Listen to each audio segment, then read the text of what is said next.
A ver, Antonio, si ahorita diseccionáramos estos primeros 10 meses del gobierno de Enrique Peña Nieto, yo vería cuatro hitos. El primero, toma de posición y pacto por México, que fue casi lo mismo, como decir, viene una época.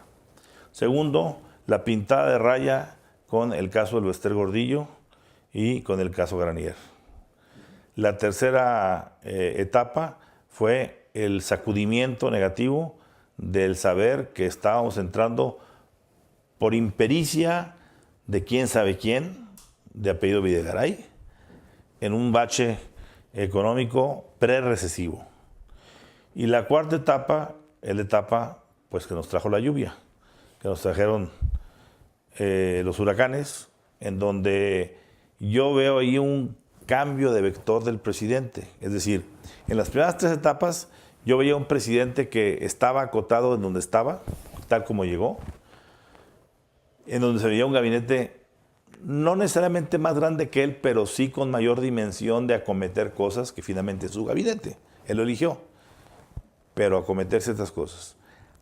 Me da la impresión, y corrígeme si tú ves otra sensación, de que a partir de los meteoros esos que vivimos, la figura del presidente creció y el gabinete se achicó. Y yo creo que lo que hemos venido diciendo tú, tanto tú como yo, en nuestras posiciones editoriales, de que el más temprano que tarde Peña Nieto tendrá que hacer un refreshment de su gabinete, que tendrá que hacer ahí por la primera semana de diciembre para siquiera cumplir el protocolo del primer año, va a ser inevitable, sobre todo en el caso de un personaje que hoy ya concita la unificación nacional en su contra, que es Luis Videgaray. Porque no hay personaje con el que no te sientas. Fíjate, ayer curiosamente tuvimos 5 horas de retraso en el aeropuerto de Monterrey para venir a Ciudad de México por un banco de niebla y aquí los maestros. 5 horas en las que tienes oportunidad de platicar con innumerables personas, desde empresarios, políticos, gente común y corriente. La plática de todos es, ¿qué pasó con Videgaray? ¿Por qué el presidente no le mete mano al asunto económico? ¿Qué está pasando? ¿Qué absurdo fiscal traemos? O sea, todo el tema está en torno, concitado el epicentro, en torno a quien es llamado, o era llamado, el vicepresidente. Y si Peña está enojado con él o no está enojado, que si ya hay otros personajes, ¿no? Que si ya hay un bloque de Carsten Smith versus Videgaray, que es el bloque salinista contra el bloque sedillista. En fin, algo se está moviendo adentro, una turbulencia dentro del gabinete se está gestando, que también va a impactar y está impactando lo que ocurre en la calle. ¿Qué piensas de eso? En política lo obvio no se niega, pero también muchas veces es lo que más tarda en pasar. Luis Videgaray es una figura clave del peñismo. No echaré más leña al fuego diciendo que sin Videgaray no habría Peña. Pero en algunos momentos el secretario de Hacienda está en su derecho, en la intimidad, consigo mismo, delante de su espejo, de pensar. Igual que el presidente está en la obligación moral de todos los presidentes de saber que el poder nunca debe nada. Colocado eso así, nos encontramos con un estratega, director de la campaña electoral excepcional. Lo hizo muy bien. Es que había otro México.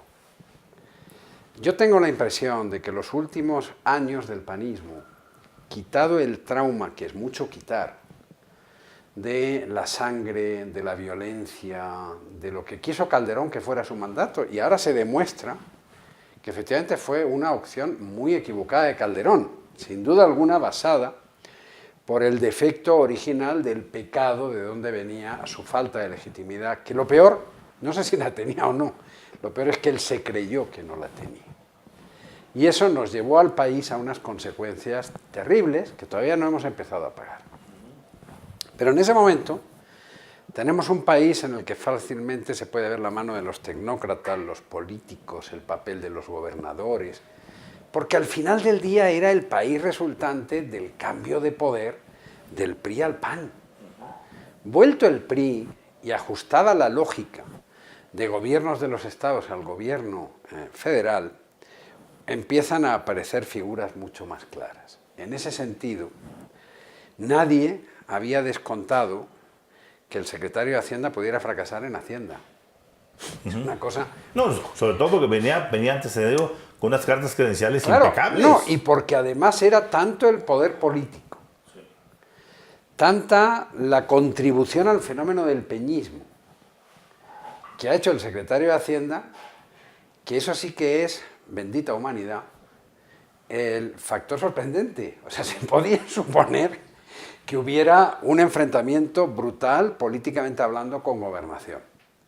Se ponía a suponer muchas cosas, pero lo que no se podía suponer de ninguna manera, claro, cuando uno ve las cosas en perspectiva es fácil darse cuenta de algo. La Secretaría de Hacienda es un reloj perfecto desde hace 50 años, por lo menos desde David Ibarra. Ser secretario de Hacienda en el país en tiempos de crisis, medio crisis, bonanza, requiere 3 horas. ¿Por qué? Porque el aparato funciona. El problema es que en ningún momento se consideró que la plasmación de mostrar la fuerza política por controlar hasta el último peso pudiera paralizar al país. Y ahora nos encontramos en una situación verdaderamente curiosa en la que efectivamente el político Peña Nieto emerge con un protagonismo y una presencia y una aceptación popular. Observen Claro, ustedes, claro, a ver, claro. observen ustedes, ya no, olvídese de las encuestas. Miren cómo lo mira la gente cuando va a las catástrofes. No digo que lo amen, no digo que nos estemos convirtiendo en peñistas. Lo que quiero decir es que tampoco se Pero puede. hubo la sensibilidad, como decíamos, de hacer lo que no hizo en su tiempo George Walker Bush. Por ejemplo. Con Katrina. Con Katrina. 5 días esperando a ver si alguien lo llamaba, y el día que fue, se dio una vuelta en el avión por arriba, vio y se regresó a Washington. Se fue, claro, no, él se subió a caballo de la catástrofe. Claro. Y empezó a tocar la catástrofe de los ciudadanos, y eso tiene un préstamo, eso tiene un rédito político. A cambio, tenemos un gabinete que no tiene política, esa es la verdad. Y no tiene política porque su política era el Pacto por México. Claro. Y lo que estás diciendo es, ¿podrá este gobierno facilitar una alternativa política en línea con lo que hace su presidente? Pues él sí podría, su gobierno lo dudo. Y luego además, porque tampoco es, el gobierno no solo el punching ball, ¿dónde estuvo el PRI?